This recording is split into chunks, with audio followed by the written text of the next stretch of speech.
Hey y'all, it's Dr. Shamanda. Welcome back to my channel where we talk about all things mental health, personal finance, and overall strategies to live your best life.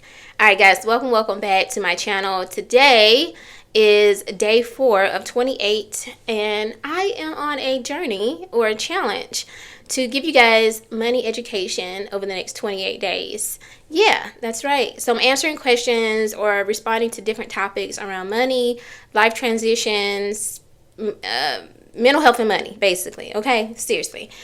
But specifically from the perspective of a therapist. Now, I have been in this field of mental health, behavioral health, addictions, almost 20 years. Yeah, I know. And I have my own personal experience with money, going from nothing to doing pretty good for myself. I'm trying. So I like to share these things with you guys because honestly, money impacts so many areas of our lives, if not all. So that is why I'm doing this 28-day series. It's February. Listen, you know what I'm saying? It's a short month. Why not just pack it full of education and knowledge? Okay. All right, guys. So let's get into this. Today's topic is why, let me see, how I wrote it. So how financial stress lives in our body. I thought this is a good topic because, a lot of times we talk about the mental health piece. And for the most part, when you think mental health, you think your mind, right? And you think like feelings, thoughts, behaviors. And that's absolutely correct. But it does impact your physical health as well. So anytime you're stressed or you live with any type of anxiety, it's going to impact your physical health. So let's talk about that. All right, let's talk about how your body more than likely is going to react to what's going on financially before your mind might even catch up, right? So let's talk about that. For example, if you're living in survival mode, more than likely, and I see this a lot of my clients in the past, you're experiencing some type of physical symptom. You can't sleep at night because guess what? You stressed out, you thinking all the time, you just overwhelmed. So your brain is not shutting off, so you're not able to sleep. And we know what happens when you're not sleeping. You get cranky, you start get delirious. Like there's all kind of things that happen, right? You start feeling maybe some tightness in your stomach or your you have muscle tension. That is actually one of the symptoms of anxiety is muscle tension. So when I'm using my DSM-5 and I'm diagnosing someone with anxiety disorder, I'm looking for those physical symptoms too. Maybe you have headaches. We all hear about it like, oh, I got a stress headache. I've heard that, I'm from the country. But yeah, I got a stress headache. So you notice your head is hurting. Let's see. Maybe you're just feeling tired all the time, right? That's a huge one. Feeling extremely fatigued and tired. So just know that your body, if you're in survival mode, especially when it comes to finances, your body is probably going to feel those symptoms in the survival mode before you maybe consciously understand what's going on. Number 2, I want to talk about, again, some physical symptoms that you might experience, and just so you're aware of it.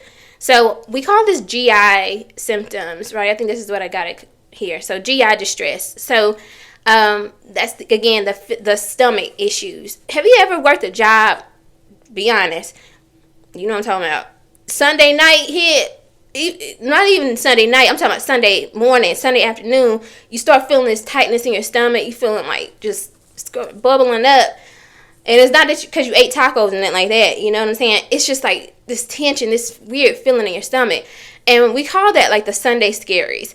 But then it starts to get even worse than that because you start to feel that every day. Every night before you go to bed, you notice that you're feeling this weird feeling in your stomach, right? And it's related to like this disconnect from the work that you're doing. Like you genuinely do not want to go to work. So your stomach, the anxiety in your stomach is telling you like, this is not aligned. This is not a good fit for me. Okay? Tightness in your muscles, your neck. Like if you notice yourself doing like this all the time at work or just at home because you're stressed about money, when the thoughts come up, or if you're around a certain person who is associated with money in your life for whatever reason, whatever that looks like for you, you notice that you start getting real tense, your muscles, your neck, things like that. I would also say, again, we were talking about headaches, sleep issues, right? We call that insomnia. That's whenever it's hard for you to fall asleep. Like you just laying in bed all night. you just looking around. Maybe you're scrolling on TikTok or Facebook or Instagram, but that doesn't mean that's really the reason why you can't go to sleep. Because I have clients who, they're not on anything, they still can't go to sleep. Like, they're just sitting there. I can't. But guess what? If I ask them, like, what were you thinking about? They're going to tell me, well, I was kind of wondering about my budget, or hoping I could pay X, Y, and Z, or I know I have this friend or a family member who needs help with their business, or they're about to lose their home, or they're, and I'm trying to figure out, like, how can I fit that in some budget so I can help them.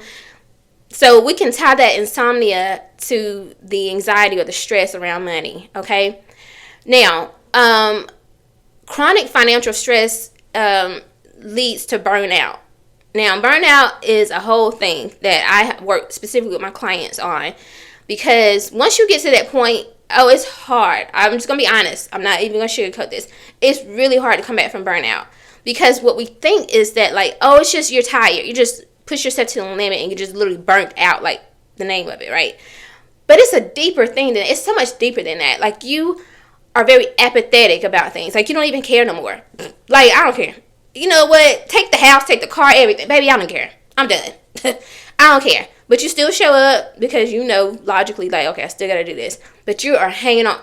My son always laughed when I said it. I was like, yeah, I'm hanging on by a thread, baby. For some reason, he finds that funny. But I think he understands, like, that means if you hanging on by a thread, you basically, like, barely there. So I've used that to describe a couple things in my life before. So he knows what I'm talking about. But anyway, but you're literally hanging on by a thread. It's day-to-day mundane. And you're physically burnt out, you're mentally burnt out, and it's just so exhausted to the point where it's like, even if you took a million naps, you're still not about to feel better, because it's not necessarily about the physical piece, y'all. It's the mental side of it. Like, you're so disconnected from what you're doing. So the chronic financial stress, being constantly worried about money, or not having enough, or taking care of everybody else, being responsible for everyone else, is leading to that level of burnout. Because maybe you want to quit your job, but guess what? I can't quit my job because I got to take care of everything else, right? And so you're feeling really burnt out. Now, the reason, going a little deeper with this, is because your body never fully relaxes. So one might think, well, when you get off work, you could just go do something fun. Do something for yourself. Go take a vacation. Go take a nap. Go to the beach. Go for a walk. Yes, all those things are great. But again, until you get to the root cause of burnout, those things aren't going to be the magical fix to it, right? And so you have to know that. And again, with the financial stress and the constant thoughts and stress, your body is never actually fully resting, okay? All right, now, the last thing I want to talk about is how career transitions actually, of course, like, intensify the physical stress related to, like, burnout and all those things.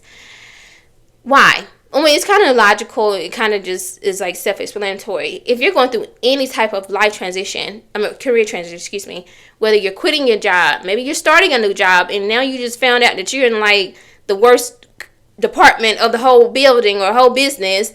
Or maybe you were in a department and you transferred to another department. You thought this was going to be better, and now it's just as bad or worse. Like I said, maybe you got a promotion. And I've been here before, baby. I thought, oh, yeah, I'm about to make more money. I'm in leadership. I'm good. Take me back down to the bottom, baby. I'm good. No, thank you. You know what I'm saying? Because y'all know what I'm talking about. Those who be in the management leadership, you be like, there's no amount of money, raise, or anything you could pay me to deal with this. I'm good. So, trying to think, there's so many other examples of career transitions, but those things can actually, of course, physically burn you out, right, or create physical stress. So you just have to be mindful of that. And again, I'm going to not shameless plug. I definitely think these are the things that you could work on with a therapist or a coach, right, a mindset coach, to help you understand what you're dealing with, how to get through these periods of time, because they're just seasons. They really are. They're not going to last forever, but you got to know, because you can keep yourself in situations longer than you need to. And so I invite you to check out my website. I am offering coaching and therapy for those who are in North Carolina. I'm so excited to help you guys. I'm grateful that you are on this journey with me for these 28 days. I hope this is all valuable to you. If you like this video, like, comment, subscribe, share, and I'll see you on day 5. Bye.